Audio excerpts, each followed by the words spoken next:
বন্ধুরা, আজ আপনাদের শোনাবো বিভূতিভূষণ বন্দ্যোপাধ্যায়ের রাসোহারি। সেবার আষাঢ় মাসে আমাদের বাড়ি একজন লোক এসে জুটল।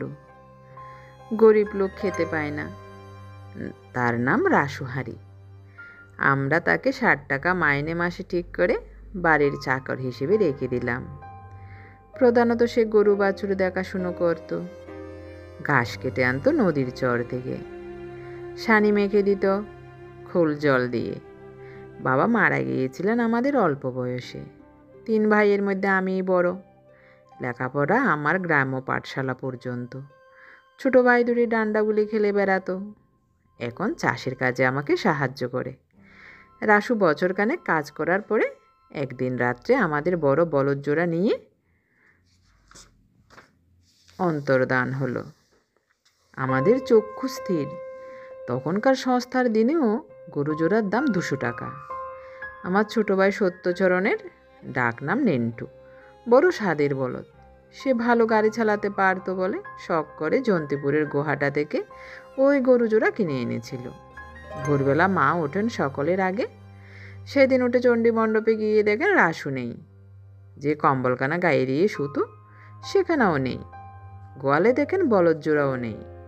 আমাকে উঠিয়ে বললেন, হারে নীলে, রাসু গেল কোথায় জানিস? আমার তখন বিয়ে হয়নি। সত্য আর আমি এক ঘরে শুই। আমি উঠে চোখ মুছতে মুছতে বললাম, তা কি জানি, মাঠের দিকে গেল না তো। এত বড় সে কোনোদিন মাঠে যায় না, আজ গেল কেন? বড় গরু জোড়াও তো দেখছি নে। গরুকে কি মাঠে খাওয়াতে নিয়ে গেল? এত সকালে আর এই শীতে? কখনো তো যায় না। তাই তো, দাঁড়াও উঠি আগে। বহু খোঁজাখুঁজি করা হলো সারাদিন ধরে। রাসোহারিও না পাত্তা। নির্ঘাত বেগেছে গরু জোড়া নিয়ে। অমন গরু জোড়া! সত্য তো পাগলের মতো হয়ে গেল। ওর গায়ে খুব জোর, খুব সাহসী আর তেজি ছোকরা। বললে, দাদা চলো, ওর বাড়ি সেই বেলডাঙা যাব। কে যাবে? তুমি আর আমি। জানিস ওর বাড়ির ঠিকানা?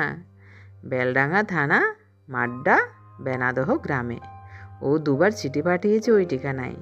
ডাকঘর ওই বেলডাঙা, জেলা মুর্শিদাবাদ। বাবা, সে কদ্দূর এখান থেকে? ও থাকবে।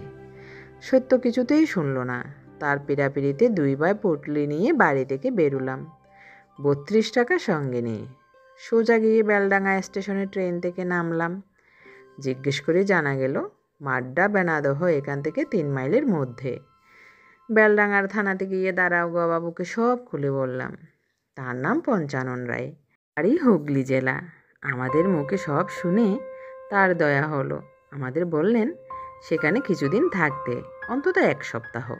সাধারণ পোশাকে তিনি 2 জন কনস্টেবলকে সঙ্গে নিয়ে নিজে বেনাদহ গ্রামে গিয়ে খবর নিয়ে এলেন। সে বাড়ি নেই। আমাদের বললেন থানায় রাত্রে শুয়ে থাকবেন, কোনো অসুবিধে হবে না। রেঁধে খেতে পারেন, কিংবা যদি না রেঁধে খেতে চান, আমার এক ছত্রী কনস্টেবল আছে। সত্য বললে, কিছু না দারোগা বাবু, আমরা রান্না করেই নেব।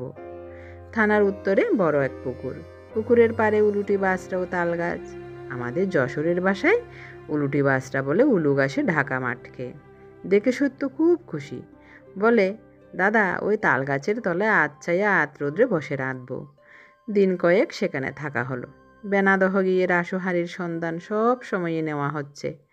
কখনো রাত দুপুরে, কখনো দিন দুপুরে, কখনো খুব ভোরবেলায়। গায়ের লোকে বলে সে যশোর জেলায় ব্রাহ্মণদের বাড়ি চাকরি করে, এখানে থাকে না তো। আজ 1 বছরের মধ্যে তাকে গায়ে দেখা যায়নি। সুতরাং 7 দিন পরে আমরা রাসোহারিকে অপ্রকট অবস্থায় রেখে বেলডাঙা থেকে রওনা হলাম বাড়ির দিকে।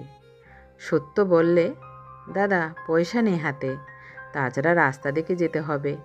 যদি এমন হয় পথ দিয়ে গরু তাড়িয়ে বাড়ির দিকে আসছে, চলো হেঁটে বাড়ি ফিরি। সে কি রে, এখান থেকে যশোর জেলা, পথটি যে সোজা নয়, পারবি হাঁটতে? গরু জোড়া ফেরত পাওয়ার জন্যে সব করতে পারি দাদা। আমার গাড়ি চালানো একদম বন্ধ হয়ে গেল ওই গরু জোড়ার অভাবে। অতএব নামলাম 2 ভাই পথে। বেলডাঙার বাজার থেকে চাল ডাল কিনে নিই, হাঁড়ি সরা কিনে বসকায় বেঁধে নিলাম। প্রথম দিন রাস্তার ধারে এক আমতলায় রান্না করে খেলাম। বেশ লাগে কিন্তু এভাবে পথ চলতে। ঘর থেকে কখনো বেরোইনি, এত দূরেও জীবনে কখনো আসিনি। রাসু হাড়ির দৌলতে অনেক দেশ দেখলাম। সত্য বললে, দাদা হাঁড়ি ফেলে দিয়ে কাজ নেই, বড্ড দাম হাঁড়ির, ধুয়ে নিয়ে আসি পুকুর থেকে, বসকায় বেঁধে নিই, নইলে কত পয়সা লেগে যাবে রোজ হাঁড়ি কিনতে। সন্ধ্যার আগে আশ্রয় নেওয়ার জন্য একটা কি গ্রামে ঢুকে সামনের একটা বাড়িতে গিয়ে দাঁড়ালাম। বাড়ির লোকেরা ঘুঁটির আগুন পোয়াচ্ছে উঠোনে। আমাদের কথা শুনে বললে, এখানে জায়গা হবে না, আমাদের তাই থাকবার জায়গা নেই। এগিয়ে গিয়ে গায়ের মধ্যে দেখো গে। কিছু দূর গিয়ে আরেকটি বাড়ি পেলাম রাস্তার বাঁ ধারে। বাড়ির সামনে গোয়ালঘর। প্রথম শীতে লাউ গাছে মাচা বড়া লাউ ঝুলছে। মেটে ঘর 2-3খানা। উঠোনের পেছন দিকে এক জার তলদা বাস। বুড়ো মতো একটা লোক তামাক খাচ্ছিল দাওয়ায় বসে। আমাদের দিকে বললে, কে তোমরা? আমি বললাম, পথ চলতি লোক। এখানে কি মনে করে? একটা থাইবার জায়গা দাও কর্তা, অনেক দূর থেকে আসছি, বড় কষ্ট হয়েছে। তোমরা? আমরা ব্রাহ্মণ। গিয়েছিলে কোথায়? তখন সব কথাগুলো ওকে বললাম, রাসুহারির আনুপূর্বিক ঘটনা। লোকটা নির্বিকারভাবে তামাক টানতে টানতে সব শুনলে। আমাদের কথা শেষ হয়ে গেলে হকই শেষ টান দিয়ে পিচ করে থুতু ফেলে শান্ত ও ধীরভাবে বললে, এখানে থাকার অসুবিধে আগে দেখো। এই দাওয়াটায় না হয় শুয়ে থাকবো এই শীতে, এখানে সুবিধে হবে না। সত্য বললে, এগিয়ে চলো দাদা, এখানে দরকার নেই। কিছু দূর গিয়ে আমরা একটা বাড়ির পেছন দিকটাতে পৌঁছলাম। বাড়ির মধ্যে মুড়ি ভাজার গন্ধ বেরোচ্ছে এবং খোলা হাঁড়িতে মুড়ি ভাজার চরবর শব্দ হচ্ছে। আমরা ঘরে গিয়ে বাড়ির উঠানে ঢুকলাম। একটা কালো মতো বেটে লোক বাড়ি থেকে বেরিয়ে এলো। আমাদের দিকে কটমট চেয়ে বললে, কি তোমরা, কি চাই? আমরা বিদেশি প্রতীক, বেলডাঙা থেকে আসছি, একটু থাকবার জায়গা হবে রাত্রিরে। কি জাত তোমরা? ব্রাহ্মণ। আমাদের সঙ্গে চাল ডাল আছে, নিজেরা রেঁধে খাবো। লোকটা যেন একটু নরম হয়ে বললে, দাঁড়াও জিজ্ঞেস করে আসি। বাড়ির মধ্যে থেকে এবার বেরিয়ে এলো একটি মেয়ে মানুষ, কালো, ঢেঙ্গা, হাতে কুচিকাঠি। ইনি মুড়ি বাজছিলেন তাহলে। আমাদের দিকে চেয়ে বললে, কে গা তোমরা? আমরা ব্রাহ্মণ, একটু থাকবার জায়গা চাই। এখানে জায়গা হবে না, আগে দেখো। আগে কোথায় দেখব? ও মা, তোমরা জানো না নাকি আগে কত লোক আছে? দেখো গে যাও। আমরা নতুন লোক, কি করে জানবো লোক আছে কিনা? সামনে এগিয়ে দেখো না, জায়গা একটু হবে না? আমরা নিজেরা রেঁধে খেতাম। বারবার বলছে হবে না। তুমি বাপু কীরকম লোক? বলেই মেয়ে মানুষটি আমাদের দিকে পেছন ফিরে এক পাক ঘুরে চলে গেল বিরক্তভাবে। সত্য বললে, দাদা উপায়? কেউ তো জায়গা দেয়নি দেখছি, রাত বেশ হলো, চলো দেখি এগিয়ে। আমাদের কি চোর ডাকাত ভাবছে নাকি? কি করে বলবো, চল দেখি এগিয়ে। এবার একটা পাকা দালান বাড়ির বাইরে রোয়াকে আমরা ক্লান্তভাবে এসে বসে পড়লাম বুসকা নামিয়ে।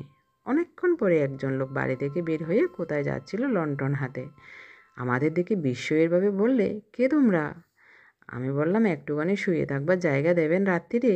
আমরা ব্রাহ্মণ, বাড়ি যশোর জেলা, বেলডাঙা থেকে আসছি। হেঁটে আসছো? হ্যাঁ। তা শুয়ে থাকো শুয়ে। ব্যাস এই পর্যন্ত।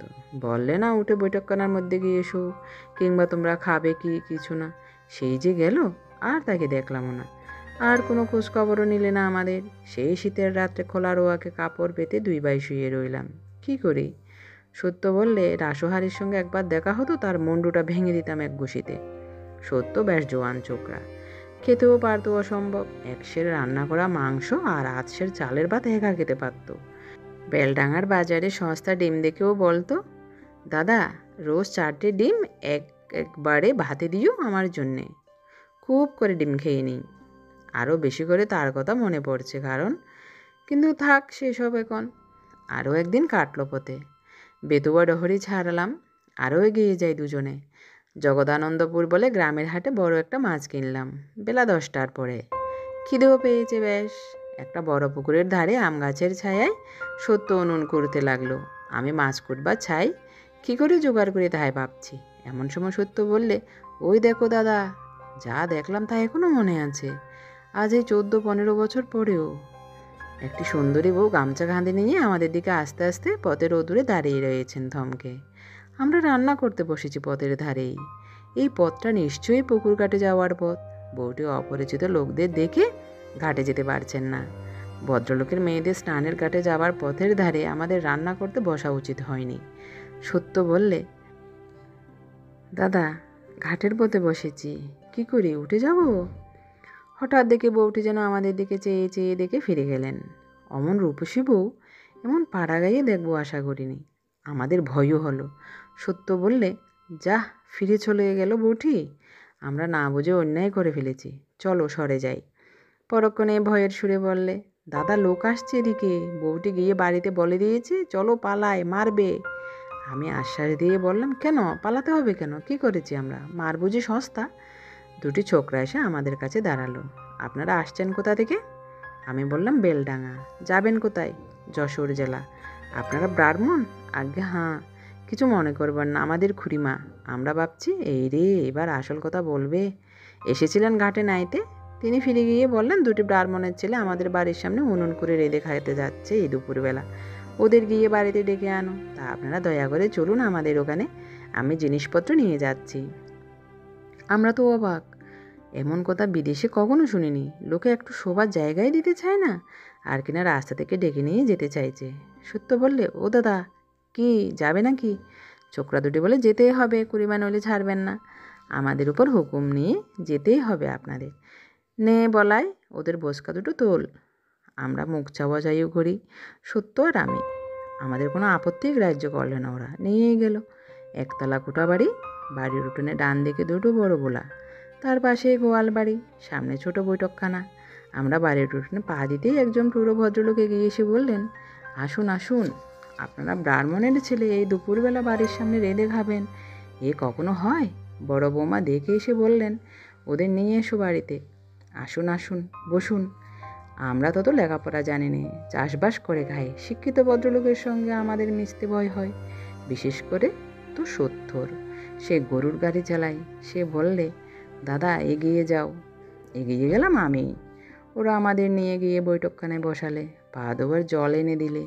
তারপর এলো চা আর জলখাবার, ফলমূলার ঘরের তৈরি ক্ষীরের সন্দেশ, নারকেল নাড়ু। কর্তার নাম হরিচরণ সেন, ওরা যাতে বৈদ্য। আমাকে বললেন, রান্না অবশ্যই আপনাদেরই করতে হবে, স্নান করে নিন আগে। সত্য বললে, তুমি রান্না করো গিয়ে দাদা, ওদের বাড়ির মধ্যে রান্নাঘর, আমার লজ্জা করে। স্নান সেরে অগত্যা আমাকেই যেতে হলো রান্নাঘরে। সেই সুন্দরী বউটি দেখি সেখানে উপস্থিত। মুখের ঘোমটা খুলেছেন, সুন্দর মুখ, তেমনি কাঁচা হলুদের মতো রং। আমার দিদির বয়সী হবেন। আমার ইচ্ছে হতে লাগলো প্রণাম করবার, কিন্তু আমি ব্রাহ্মণ, ওরা বৈদ্য, কি মনে করবেন? আমি বললাম, দিদি আপনার বড় দয়া। দিদি মুখের ঘোমটা আরও খুলে বললেন, দয়া কিসে? ও কথা বললে আমাদের পাপ হয় না? বলতে আছে, ছি। না বলেও তো পারছি না দিদি। না বলতে হবে না, রান্না করতে জানেন? আমি হেসে বললাম, পারিনি তো, করে খাচ্ছি কি করে। হ্যাঁ দিদি, আমার ভাই বাইরে বসে আছে, সে আরও ভালো রান্না করতে পারে। কই, তিনি বাইরে বসে আছেন কেন? ডেকে আনুন গিয়ে, দেখি কেমন রাঁধেন। সে আসবে না, বড় লাজুক। আপনার ছোট, 5-7 বছরের ছোট। ডেকে আনুন, আমি রান্নার জিনিসপত্র আনি। ডাল রান্না করতে পারবেন তো? খুব। জিনিসপত্র যা তিনি আনলেন তা অনেক রকম, চাল, ডাল, ঘি, দুধ, আলু, বেগুন, কই মাছ। বললেন, সরুন, আমি কুটে বেছে দিই। ভালো কথা, আপনারা যে মাছ কিনেছিলেন সেই মাছটা ভালো না পচা? সেটা কুটে ঝাল দিয়ে রান্না করতে দিয়েছি। ও মাছ আপনাদের খেতে হবে না।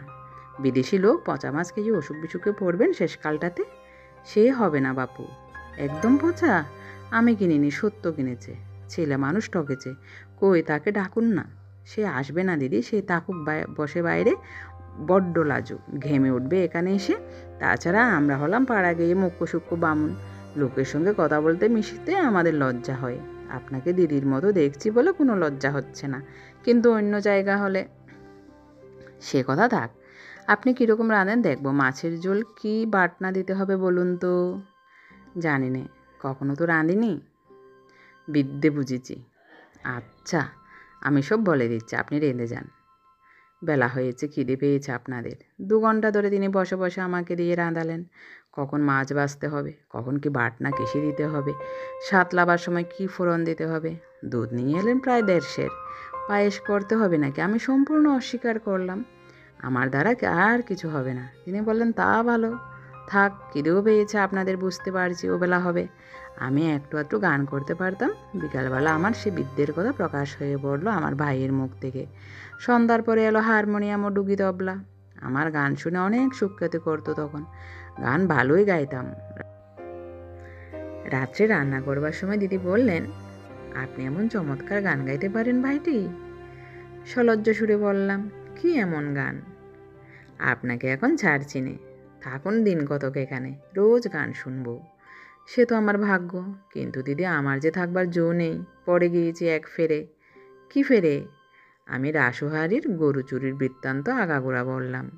দিদি সব শুনে গালে হাত দিয়ে কি চমৎকার সুশ্রী ভঙ্গি করে বললেন, ও মা, আমি যাব কোথায়? সুন্দরী মেয়ে, কি অপূর্ব সৌন্দর্য দেখাচ্ছিল ওই মুহূর্তটিতে। বললাম, আপনি তো দেবীর মতো, কেউ জায়গা দিতে চায় না বিদেশিদেরকে। 3 রাত কি কষ্ট পেয়েছি দিদি। আপনার মতো মানুষ কজন যে রাস্তা থেকে লোক ধরে বাড়ি নিয়ে এসে খাওয়ায়? আপনি বুঝতে পারবেন না মানুষ কত দুষ্টু হতে পারে। দিদি হেসে বললেন, আমার একটা স্বাদ ছিল, আপনি দিদি বলে ডেকে সেই স্বাদ আমার পড়তে দিলেন কই? কেন, কী স্বাদ? জানেন, আমার অনেক দিনের স্বাদ। ব্রাহ্মণ অতিথি আমাদের বাড়ি আসবেন, আমি তার পা ধুইয়ে দেব নিজের হাতে। কিন্তু আপনার বেলা তা করতে পারলাম না, দিদি বলে ডাকলেন। সে আমাদের মতো ব্রাহ্মণ নয় দিদি, আমরা চাষবাস করে খাই, লেখাপড়া জানি না, আমাদের কথা বাদ দিন। তাতে আমার কি? আপনি কি করেন আমাদের দেখবার দরকার কি? যাকগে, এখন বলুন কদিন থাকতে পারবেন? কালই যাব। কাল যাওয়ার কথা বলতে হচ্ছে, পরশু বিবেচনা করে দেখা যাবে। এখন বলুন তো, মাংস খান তো? খাই। শুনুন, কাল রাত্রে লুচি মাংস করব। লুচি আমি ভাজবো, তাতে কোনো দোষ নেই, আপনি শুধু মাংসটা রেঁধে নেবেন। আপনি যখন দিদি, মাংসটা আদনে নিবা। সে হবে না, ব্রাহ্মণকে রেঁধে খাওয়াতে পারবো না এ বাড়িতে। বড্ড শিখেলা আপনি ঠাকুমা, দিদিমাদের মতো শিখেলে। বলুন ঠিক কিনা? দিদি শুধু হাসলেন, কথার উত্তর দিলেন না। পরদিনও পরম যত্নে আদরে কাটলো ওদের বাড়ি। সন্ধ্যার আগেই গানের ব্যবস্থা হলো। বাড়ির মেয়েরা আড়াল থেকে গান শুনলেন, আমি অনেকগুলো গান গাইলাম। রান্নাঘরে যেতেই দেখি দিদি গরম চা নিয়ে বসে আছেন। বললেন, বড্ড পরিশ্রম হয়েছে, গলাটা ভিজিয়ে দিয়ে মাংসটা চড়িয়ে দিন। মেখে চুকে ঠিক করে রেখেছি, কষে নিন আগে। শুনুন, পেঁয়াজ দিইনি কিন্তু। কেন, আপনাদের পেঁয়াজ চলে না? আমাদের চলে, আপনাদের চলবে কি না? খুব চলে, দিন পেঁয়াজ বাটা। কী সুন্দর গান গাইলেন আপনি। সত্যি চাষবাস করেন? সত্যি গান গাইলে চাষবাস করা যায় না? হ্যাঁ দিদি? দিদি হেসে চুপ করে রইলেন। অনেক সময় কথার উত্তর না দেওয়া ওর একটা স্বভাব। পরদিন সকালে আমরা দুজন ওদের কাছে বিদায় নিলাম। দিদির ঘরের মধ্যে ডেকে নিয়ে গিয়ে আমাকে আর সত্যকে বসিয়ে শশা কাটা, কলা, শাক, আলু, ক্ষীরের ছাঁচ ইত্যাদি রেকাবিতে সাজিয়ে সামনে দিলেন। তার কাছ থেকে বিদায় নিতে গিয়ে চোখে সত্যি জল এলো আমার। বারবার বলে দিলেন, আবার আসবেন অবশ্যই অবশ্যই। বেলুর বিয়ে হবে বৈশাখ মাসে, সেই সময় চিঠি যাবে, ভুলবেন না দিদির কথা। আসবার সময় কর্তাকে বললাম, দিদির মতো মানুষ দেখিনি কর্তামশাই। বৃদ্ধ বলেন, বড় বৌমা তো এ বাড়ির লক্ষ্মী, ওর থেকেই সংসারের উন্নতি। উনি আসার পর থেকে সংসার যেন উতলে পড়ল। আর মার, আমার কি দয়া, পাড়ার কেউ অভুক্ত থাকবে না, সব খবর নিজে নেবেন। 2-3টে স্কুলের ছেলেকে মাইনে দিচ্ছেন এই পাড়ার, যে এসে ধরবে না বলতে জানে না। মা আমার স্বয়ং লক্ষ্মী, রূপে গুণে লক্ষ্মী। ভুলিনি তার কথা। আজ 14 বছর হয়ে গেল, এখনও মনে জল করছে সে মূর্তি। আর সেখানে যাওয়া হয়নি, কোনো খোঁজখবরও নেওয়া হয়নি। আজ কেন একথা মনে উঠলো এতদিন পরে? বলি সেই উপসংহারটি। দিন 5-6 আগে আমার ভগ্নিপতি মনমোহন রায় দফাদার সেই রাসুহারিকে গ্রেফতার করে বিকেলবেলা আমাদের বাড়িতে নিয়ে হাজির। রাসুহারি জয়দিয়ার বাউরের ধারে শুয়োরের পাল ছড়াচ্ছিল, এখান থেকে 11 মাইল দূরে। মনমোহন থানায় হাজিরা দিতে যায় রোজ বৃহস্পতিবারে এই পথ দিয়ে। রাসুহারিকে দেখে চিনতে পেরেছে এবং চৌকিদার দিয়ে তক্ষুনি গ্রেফতার করিয়ে আমার এখানে নিয়ে এসেছে। রাসু এসে বসে চারিদিকে চেয়ে বললে, এ বাবুদের বাড়ি কি হয়ে গিয়েছে? চণ্ডী মণ্ডপ নেই, গোলা নেই, কোটা ভেঙে গিয়েছে, লাঙল গরুও নেই দেখছি। আমার মাকে দেখে বললে, মা ঠাকুরুন এত বুড়ো হয়ে গিয়েছেন, আপনাকে যে আর চেনাই যায় না। ছোটবাবু কই? মা বললেন, সে ফাঁকি দিয়ে চলে গিয়েছে আজ 8 বছর। সে চলে যাওয়াতেই তো সংসার একেবারে গেল, কিছু নেই আর এই সংসারের। আমি বললাম, রাসু, গরু জোড়া চুরি করেছিলি তুই? রাসুও বুড়ো হয়ে পড়েছে, মাথার চুল বিশেষ কাঁচা নেই, গোঁফ সম্পূর্ণ পাকা, একটু কুঁজো মতো হয়ে পড়েছে। একটু চুপ করে থেকে বললে, হ্যাঁ বাবু, মিথ্যে বলে আর কি হবে? গরু নিয়ে গিয়ে একটা গাঁয়ের হাটে বিক্রি করি। দেশে যাসনি?